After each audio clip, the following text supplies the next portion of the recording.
Hello बच्चों, तो कैसे हो आप सभी। भाई आशा करता हूँ बच्चों आप सभी एकदम स्वस्थ होगे, एकदम अच्छे होगे और एकदम बढ़िया होगे बेटा। तो आप सभी का बहुत बहुत स्वागत है डाउटनेट लाइफ में। तो भाई देखो, हमारी जो कक्षा 10 की क्लास चल रही थी उसमें हमारा पहला चैप्टर हम पढ़ रहे थे। और पहला चैप्टर कौन सा है बेटा? पहला चैप्टर है वास्तविक संख्याएं।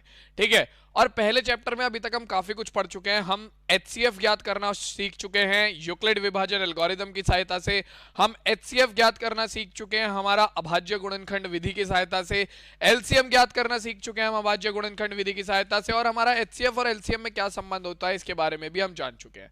ठीक है। तो बेटा अब अभाज्य गुणनखंड विधि के ऊपर ही आधारित है हमारी प्रश्नावली 1.2 यानी कि पहले चैप्टर की दूसरी प्रश्नावली एनसीईआरटी की। ठीक है बच्चों। तो इसी प्रश्नावली के ऊपर आज हम चर्चा करने वाले हैं बच्चों। तो बिना किसी देरी के फिर शुरुआत करते हैं अपनी क्लास की और चलते हैं आगे। तो सबसे पहले बेटा आप अपना जो टाइम टेबल है वो नोट कर लो। आपका जो टाइम टेबल है बेटा, देखो जिन बच्चों का कक्षा 10 का रिवीजन चल रहा है यानी कि जो बच्चे अभी अपने पेपर देने वाले हैं 2021 में, उनका टाइम टेबल है बेटा सुबह का और दोपहर का। ठीक है। सुबह उनकी क्लास होगी सुबह 7 बजे भौतिक विज्ञान की क्लास, 8 बजे रसायन विज्ञान की क्लास, 9 बजे गणित की क्लास और 10 बजे जीव विज्ञान की क्लास। इसके अलावा बच्चों इनका जो दोपहर में बैच है आप बच्चों के लिए वो है 12 बजे भौतिक विज्ञान की क्लास और 1 बजे गणित की क्लास। इसके अलावा देखो बेटा, जो बच्चे अभी कक्षा 9 को पास करके कक्षा 10 में आए हैं यानी कि बिल्कुल नए बच्चे हैं कक्षा 10 के, जिनके पेपर 2022 में होंगे, उनकी क्लास होगी बेटा रोजाना शाम को सोमवार से शनिवार। 5 बजे होगी बेटा आपकी शाम को रसायन विज्ञान की क्लास, 6 बजे होगी भौतिक विज्ञान की क्लास, 7 बजे होगी जीव विज्ञान की क्लास और 8 बजे होगी बेटा आप लोगों की गणित की क्लास मेरे साथ। ठीक है बच्चों। तो फिर भाई बिना किसी देरी के शुरुआत करते हैं हम अपनी क्लास की। तो बच्चों देखो, सबसे पहले तो मैं आपको बताना चाहता हूं, देखो भाई मुझे पता है ज्यादातर बच्चे अब आ चुके होंगे फ्री क्लास में, लेकिन फ्री क्लास को कैसे देखें ये देखने में रोज रोज फ्री क्लास को ढूंढने में काफी दिक्कत आती होगी बेटा। तो इसे किस प्रकार से ढूंढने ये चीज मैं आपको बता देता हूं। देखो बच्चों, सबसे पहले आप डाउटनेट का ऐप खोलो, उसमें जाओ लाइव क्लास पर। ठीक है। यहां पर जाने के बाद आपको एक ऐसा सेक्शन दिखेगा जिसमें ऊपर आपकी लाइव क्लास हो रही होगी और इसके नीचे जो क्लासेस आ रही होंगी वो उस समय पर चल रही सारी की सारी लाइव क्लास होंगी। ठीक है। और इसके बिल्कुल नीचे आपको एक और कॉलम दिखेगा रिसेंट क्लासेस। ठीक है। जब आप इसे हल्का सा ऊपर करोगे तो आपको ये रिसेंट क्लासेस वाला कॉलम दिखेगा जहां पर आप फिल्टर लगा सकते हो अपने अनुसार कि आपको 2020-21 की इंग्लिश मीडियम की क्लास देखनी है, 2020-21-22 की इंग्लिश मीडियम की क्लास देखनी है, 2021-22 की हिंदी मीडियम की क्लास देखनी है। तो जैसे कि हमें देखनी है 2021-22 की हिंदी माध्यम की क्लास, तो हम इस पर क्लिक करेंगे और यहां पर आपकी सारी वो क्लासेस आ जाएंगी जो अब तक हो चुकी हैं। ठीक है बच्चों। तो आप अपनी क्लास पर क्लिक करोगे तो आपकी क्लास खुल जाएगी और आप पहुंच जाओगे आगे। तो बेटा यहां पर क्लिक करते के साथ ही आपकी क्लास शुरू हो जाएगी। ठीक है बेटा। लेकिन अगर मान लो आप क्लिक करते हो गो टू चैप्टर पर, तो इस क्लास में जो चैप्टर चल रहा होगा उससे रिलेटेड जितनी भी क्लासेस अभी तक हो चुकी हैं वो सारी की सारी गो टू चैप्टर में आ जाएंगी आपके पास इस तरीके से। ठीक है। जहां पर डेट कि किस डेट में हुआ है, कौन सा दिन है, ठीक है, और आपका जो कौन सा ये हमारा टॉपिक था उस क्लास में। ठीक है बच्चों। तो आपको मिल जाएगा बहुत अच्छे से। ठीक भाई। तो अब मुझे जल्दी से बताओ कि क्या आपको समझ आया कि कैसे मिलेंगी डाउटनेट ऐप पर फ्री क्लासेस। जल्दी से बताओ बेटा। आपकी स्क्रीन पर पोल आ जाएगा, हाँ या ना में जवाब दो बच्चों।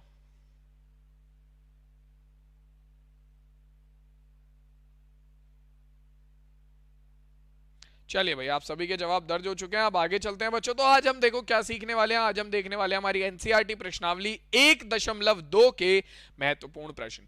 तो बिना किसी देरी के शुरुआत कर लेते हैं बच्चों हमारी क्लास की सीधा।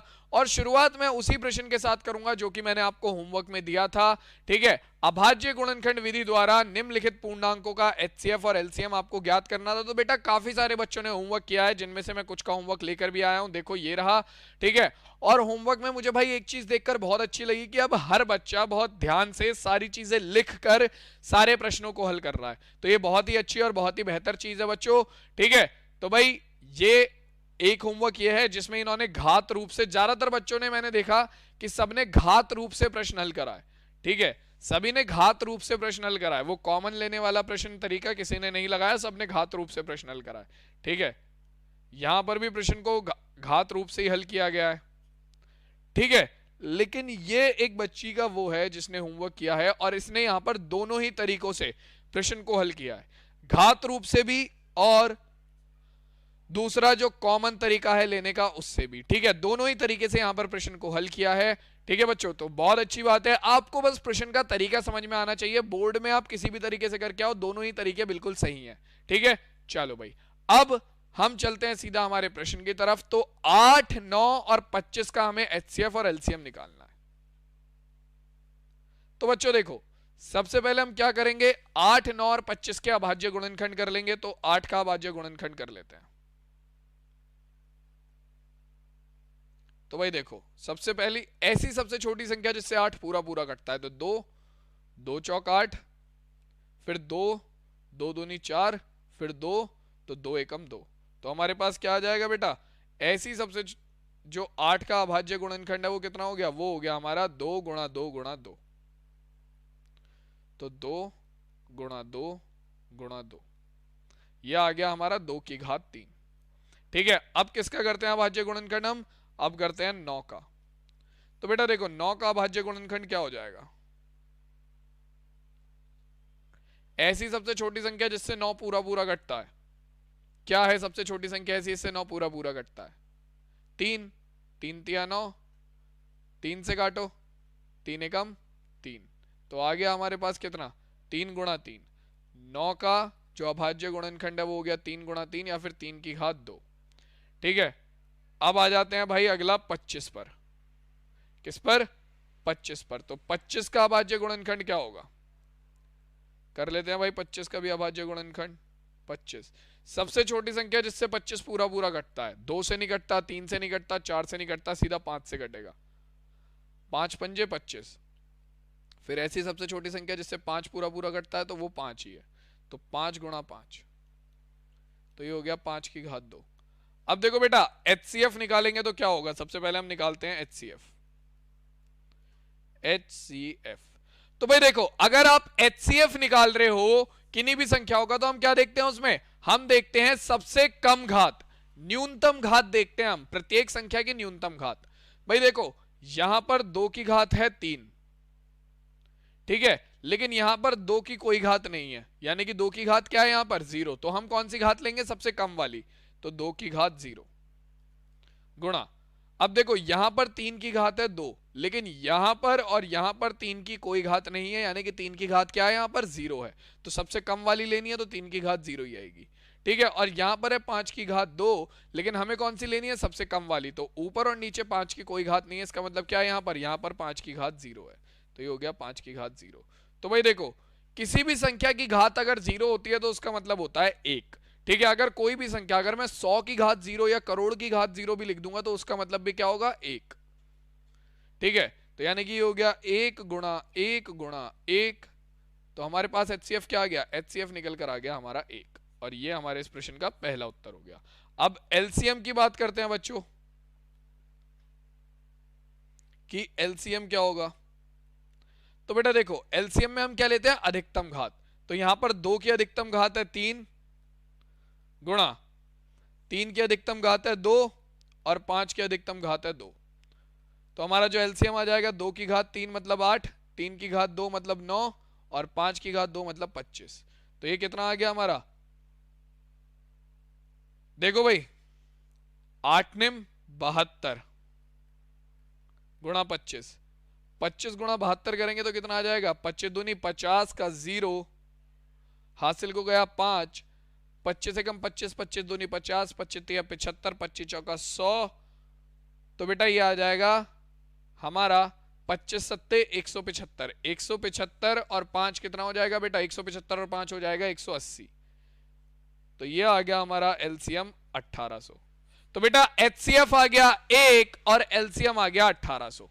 ठीक है भाई, तो यहां से आप देख सकते हो भाई, हर बच्चे का जो उत्तर है वो बिल्कुल सही है, एचसीएफ 1 है, एलसीएम 1800 है। ठीक है, और इस बच्चे ने तो जांच भी करी है इसकी। ठीक है, तो भाई देखो, तो ये हमारे प्रश्न का उत्तर है। ठीक है, अब हम एक एक करके एनसीईआरटी की प्रश्नावली के हर एक प्रश्न की तरफ चलेंगे बच्चों, और मैं आपको हर एक प्रश्न का एक एक भाग हल कराऊंगा एनसीईआरटी प्रश्नावली 1.2 का। तो शुरू करें फिर, चलिए भाई, तो बच्चों देखो, ये हमारा पहला प्रश्न है जिसमें हमें क्या करना है बेटा, निम्नलिखित संख्याओं के अभाज्य गुणनखंडों के गुणनफल के रूप में इसे व्यक्त करना है। ठीक है, तो बेटा देखो, अगर मुझे 7429 के अभाज्य गुणनखंड करने हैं तो सबसे पहले इसका क्या करना पड़ेगा, अभाज्य गुणनखंड विधि से इसके अभाज्य गुणनखंड करने पड़ेंगे हमें यहां पर अलग से। तो भाई देखो क्या है हमारा 7429। ठीक है भाई, तो अब ऐसी सबसे छोटी संख्या जिससे ये पूरा पूरा कट रहा है, तो भाई देखो सबसे पहले 3 से काट के देखो क्योंकि साइड में 9 आ रहा है, तो आप अगर इसे 3 से काट के देखोगे तो ये नहीं कटेगा।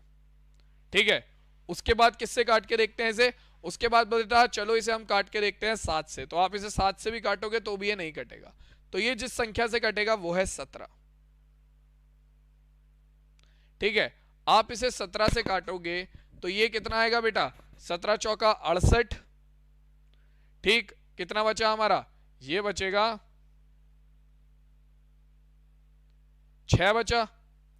ठीक है, 17 दूनी 34, 17 तिया 51, तो 51 में जाएगा 62। हमारे पास कितना आ गया बेटा, तो ये जाएगा 17 सत्ते। ठीक है, तो 437 आ गया। अब 437 को ऐसी सबसे छोटी संख्या जो पूरा पूरा काटती हो कौन सी होगी, तो बेटा देखो ये होगी हमारी 19। 19 दूनी 38। ठीक है, कितना बचा हमारा, ये बचा हमारा 57। तो बेटा 19 तिया 57, तो कुल मिलाकर आ गया 23। और 23 हमारी एक अभाज्य संख्या है जो कि किससे कटेगी, केवल 23 से कटेगी। तो हमारे पास जो मान निकल कर आ गया वो कितना आ गया बेटा, ये आ गया 23 एकम 23। तो जो हमारे 17,429 का अभाज्य गुणनखंड है वो कितना हो गया, 17 गुणा 19 गुणा 23। और यही हमारे इस प्रश्न का क्या होगा बेटा, यही हमारे इस दिए गए प्रश्न का उत्तर हो जाएगा। ठीक है, बहुत ही आसान प्रश्न था, लेकिन बस आपको पता होना चाहिए कि भाई कौन सी संख्या से कटेगा ये। ठीक है, तो ऐसे प्रश्नों को भैया थोड़ा सा आपको याद भी रखना पड़ेगा कि सबसे पहले आप इसे किससे विभाजित करोगे कि आपका प्रश्न हल हो जाए। ठीक है ना, थोड़ा सा आपको याद रखना पड़ेगा ये। ठीक है, ये प्रश्न जल्दी से नोट करो, बहुत छोटा सा है। अगला प्रश्न देखते हैं, फिर चलें फिर अगले प्रश्न पर। समझ में आ गया वाला प्रश्न सबको, क्लियर है हर बच्चे को। चलो अगला प्रश्न क्या कह रहा है, दो पूर्णांक के निम्नलिखित युग्म एचसीएफ और एलसीएम ज्ञात कीजिए तथा इसकी जांच कीजिए कि दोनों संख्याओं का गुणनफल एचसीएफ और एलसीएम के गुणनफल के बराबर है या नहीं। तो बच्चों देखो सबसे पहले हम क्या करेंगे, 26 और 91 के अभाज्य गुणनखंड करेंगे। तो 26 का अभाज्य गुणनखंड क्या होगा, देखो ऐसी सबसे छोटी संख्या जिससे 26 पूरा पूरा कटता है, तो 2 है ये। ठीक है, कितना आएगा, 2 एकम 2, 2 तिया 6, 13 आ गया। और फिर ऐसी सबसे छोटी संख्या जिससे 13 पूरा पूरा कटता है तो वो 13 ही है। तो ये आ गया हमारा इसका अभाज्य गुणनखंड 2 गुणा 13।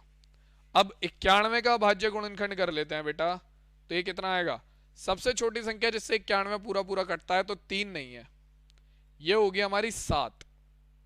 7 से आप इसे काटोगे तो 7 एकम 7 और 7 तिया 21। फिर सबसे छोटी संख्या जिससे 13 पूरा पूरा कटता है क्या है हमारी बेटा, वो खुद 13 है। तो इसका अभाज्य गुणनखंड हो गया हमारा 7 गुणा 13। ठीक है, अब बेटा देखो जब आप इसका एचसीएफ लोगे, अब यहां पर हमारा एचसीएफ जो है वो कॉमन वाले तरीके से लेना आसान है। एचसीएफ ऐसी संख्या ले लो केवल जो दोनों ही हमारे अभाज्य गुणनखंडों में उपस्थित है। तो 13 यहां पर भी है और यहां पर भी है, तो एचसीएफ हो गया हमारा 13। ठीक है, सीधी सी बात है। तो एक उत्तर तो ये आ गया। एलसीएम निकाल लो। एलसीएम क्या होगा, एलसीएम में आते हैं सारे पद, 2 आएगा गुणा 7 आएगा और गुणा ये 13 भी आएगा। ठीक है, 13 भी आएगा। तो बेटा देखो 7 तिया 21, 13 की गुणा 7 में करते हैं, 7 तिया 21 का 1 हासिल को गया 2, 7 एकम 7 और 2 9, तो ये आ गया 2 गुणा 91। ठीक है, 13 सत्ते 91 ही होता है, सीधी सी बात है। ठीक है, और 91 की गुणा जब हम करेंगे 2 में तो ये क्या आएगा, 2 एकम 2 और 9 दूनी 18। तो बेटा एलसीएम जो आ गया 26 और 91 का वो 182 आ गया। अब देखो हमें सिद्ध क्या करना है, अब हमें सिद्ध क्या करना है बच्चों,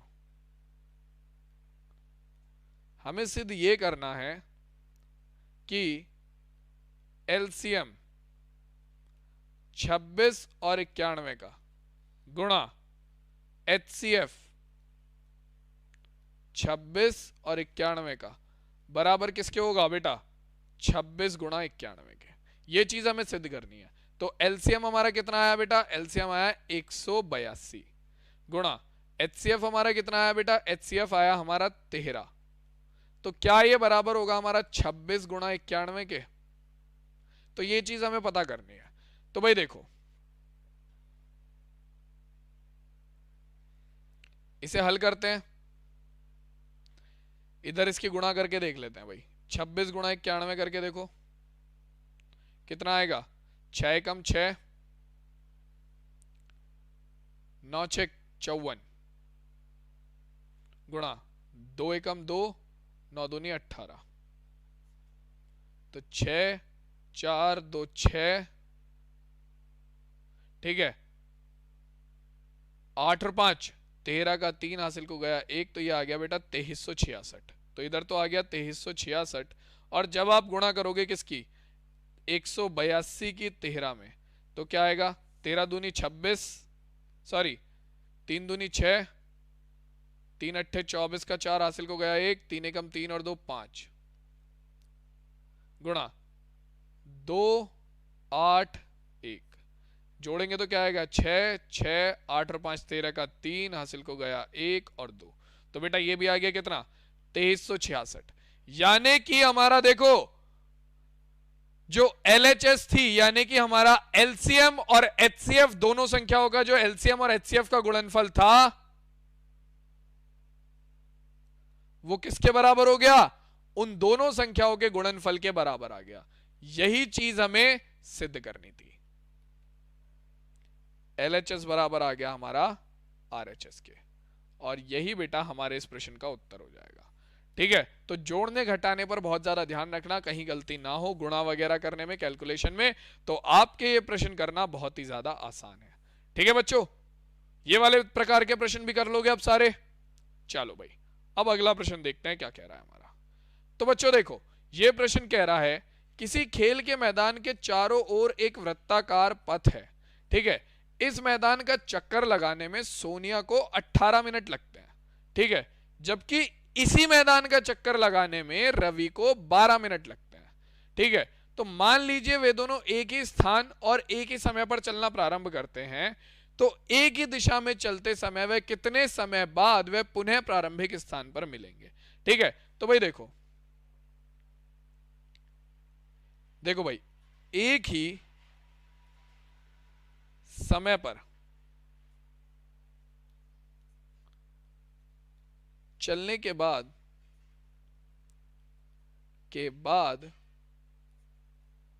रवि व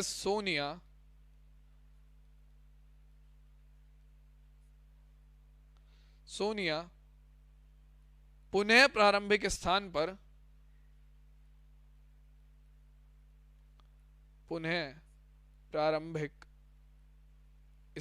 पर कितने समय बाद मिलेंगे बेटा, ये मिलेंगे हमारा 12 मिनट और 18 मिनट के एलसीएम जो निकलेगा 12 व 18 मिनट के एलसीएम के समय पर मिलेंगे।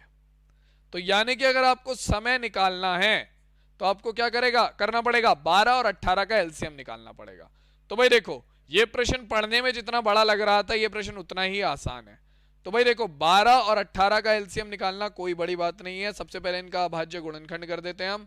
तो भाई देखो 12 का अभाज्य गुणनखंड क्या हो जाएगा, 12, सबसे छोटी संख्या जिससे 12 कटता है 2, तो 2 छिक्का 12, फिर सबसे छोटी संख्या जिससे 6 कटता है फिर से 2, तो 2 तिया 6, फिर सबसे छोटी संख्या जिससे 3 कटता है तो 3, 3 एकम 3। तो हमारे पास अभाज्य गुणनखंड आ गया कितना, ये आ गया हमारा 2 गुणा 2 गुणा 3। ठीक है, अब ऐसे ही 18 का कर लेते हैं। तो भाई सबसे छोटी संख्या जिससे 18 पूरा पूरा कटता है 2 है, तो 2 तिया 6, 2 2 निम 18। इनका घात रूप भी लिख लेते हैं, 2 की घात 2 और 3 की घात 1। ठीक है, अब ऐसी सबसे छोटी संख्या जिससे 9 पूरा पूरा कटता है 3 है, 3 तिया 9, फिर 3 एकम 3। तो ये हो गया हमारा अभाज्य गुणनखंड।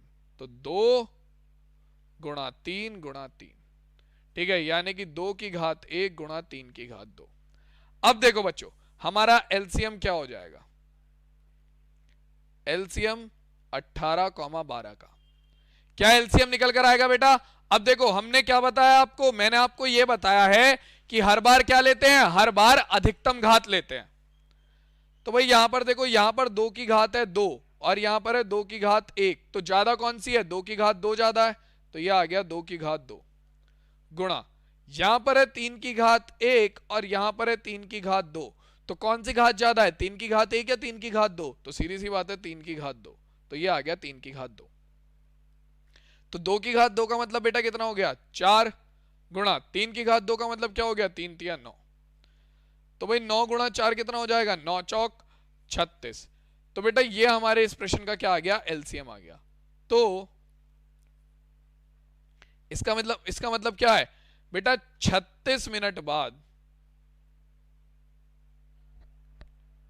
36 मिनट बाद सोनिया व रवि पुनः प्रारंभिक स्थान पर मिलेंगे, प्रारंभिक स्थान पर मिलेंगे। और यही हमारे इस प्रश्न का बेटा उत्तर होगा, क्योंकि हमसे यही पूछा गया था कि कितने मिनट के बाद सोनिया और रवि हमारे प्रारंभिक स्थान पर मिलेंगे। ठीक है, तो भाई ये कितने मिनट के बाद मिलेंगे, हमारा जितना 18 और 12 का एलसीएम है, यानी कि कुल मिलाकर 36 मिनट बाद ये दोनों वापस से प्रारंभिक स्थान पर मिलेंगे। ठीक है भाई, तो ये देखो ये हमारा आज का आखिरी प्रश्न था और इसी के साथ हमारी बेटा प्रश्नावली 1.2 भी यहीं पर खत्म होती है। ठीक है, तो आज की प्रश्नावली 1.2 के मैंने आपको हर तरीके का प्रश्न करा दिया है, केवल एक प्रश्न बचा है जो कि आपका होमवर्क होने वाला है। इसे मैं कल की क्लास में कराऊंगा और कल की क्लास से हम हमारा नया टॉपिक शुरू करेंगे, अपरिमेय संख्याओं का पुनर्भ्रमण। मैंने देखा है कमेंट्स में कई बच्चों ने इस टॉपिक को मुझे फोटो खींचकर भेज रखी थी कि सर इस पर डाउट है, तो बेटा कल की क्लास में उस डाउट को हम क्लियर कर देंगे। तो कल की क्लास में हम क्या पढ़ने वाले हैं बच्चों, हमारा अपरिमेय संख्याओं का पुनर्भ्रमण। अब मिलते हैं बेटा सीधा कल की क्लास में। तो भाई आज की क्लास में हमने क्या कर लिया, हमारा प्रश्नावली 1.2 पूरी कर लिया और अभाज्य गुणनखंड विधि के टॉपिक को आज के साथ हम यहीं पर खत्म करते हैं। ठीक है बच्चों, तो अब मिलेंगे सीधा अगली क्लास में कल शाम को 8 बजे। तब तक के लिए सभी बच्चों को धन्यवाद, टाटा और बाय बाय बच्चों।